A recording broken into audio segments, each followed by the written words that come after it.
ಅದಕ್ಕೆ ನಮಗೆ ಸಂಬಂಧ ಇಲ್ಲ, ಅದು ಬೇರೆನೇ ವಿಚಾರ. ನಮ್ಮ ಸೌತ್ ಇಂಡಿಯನ್ ಚುನಾವಣೆಗಳೇ ಡಿಫ್ರೆಂಟ್ ಆಗಿರುತ್ತೆ.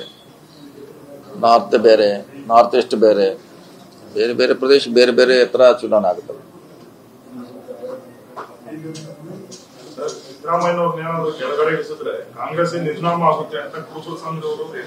ಎಲ್ಲ ಕರೆಕ್ಟ್. ನಾವು 2 ಸಲ ಹೇಳಿದ್ರಿ, ಇದಕ್ಕೆಲ್ಲ ಉತ್ತರ ಹೇಳ್ತಾನೆ ಇದಿರಲ್ಲ, ಪದೇ ಪದೇ ಪದೇ ಹೇಳಿದ್ವಿ. ಈಗ ಅವ್ರು ಹೇಳಿದ್ರೆ ಅದಕ್ಕೆ ನಾವಲ್ರಿ, ಈಗ ಪ್ರಕಾಶ್ ಅವ್ರನ್ನ ಕೇಳ್ಬೇಕು ನೀವು. ಅವ್ರು ಹೇಳಿದಾರದು ಹೆಂಗು ಏನಂತ ಕೇಳ್ಬೇಕು. ಈಗ ಅವ್ರು ಹೇಳಿದಕ್ಕೆ ನಾವು ರಿಯಾಕ್ಟ್ ಮಾಡ್ಲಿಕ್ಕೆ ಬರೋಲ್ಲ. ಯಾವ್ದ್ರೆ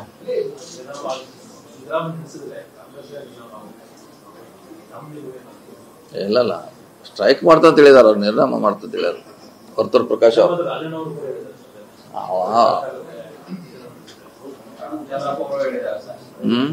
ಇದೇ ವರ್ಡನ್ನ ಕಾಂಗ್ರೆಸ್ ಸಿದ್ದರಾಮಯ್ಯ ಅವರು ಹೇಳಿದ್ರೆ ನಿರ್ನಾಮ ಆಗುತ್ತೆ ಕಾಂಗ್ರೆಸ್ ಅನ್ನೋ ವರ್ಡನ್ನ ರಾಮಚಂದ್ರಪ್ಪ ಅವರು ಹೇಳಿದ್ದಾರೆ.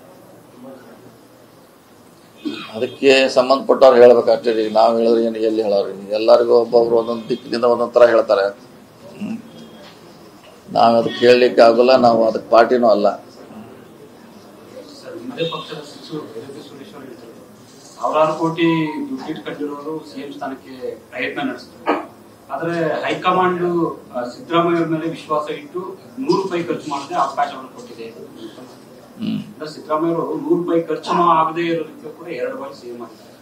1000 ಕೋಟಿ ದುಡ್ಡಿರೋರು ಕೂಡ ಸಿಎಂ ಆಗಲಿಲ್ಲ, ಪ್ರಯತ್ನ. ಯಾವಾಗಲೂ ಹಂಗೆ ಆಗಿದ್ರಲ್ಲ, ಹೈಕಮಾಂಡ್ ಯಾರು ತೀರ್ಮಾನ ಮಾಡ್ತಾರೆ ಅವರೇ ಆಗ್ತಾರೆ. ಹೈಕಮಾಂಡ್ ತೀರ್ಮಾನ ಮಾಡಿದ್ದು ಶಾಸಕರ ಅಭಿಪ್ರಾಯ ಮೇಲೆ ಇಲ್ಲಿವರೆಗೆ ಮುಖ್ಯಮಂತ್ರಿ ಆಗಿದ್ದಾರೆ. ಮುಂದೆ ಕೂಡ ಆ ಸಿಸ್ಟಮ್ ಮೇಲೆ ಆಗ್ತಾರೆ ಅಷ್ಟೇ.